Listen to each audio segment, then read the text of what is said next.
কি রাখবার নিবি?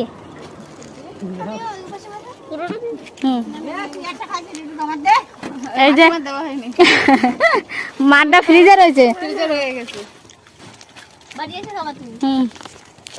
আমরা এখন যাচ্ছি ঘুরতে, চলো গিয়ে দেখা হচ্ছে কোথায় যাচ্ছি।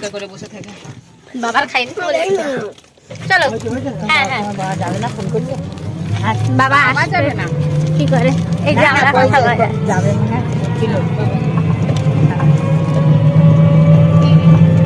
টাটা করো, টাটা করো। লাভ নেই নি না 27 টাকা করে বলছি। তো চলো আমরা কোথায় যাচ্ছি গিয়ে দেখা হচ্ছে। 35 টাকা করে দাম, 27 টাকা করে কেন দেবো?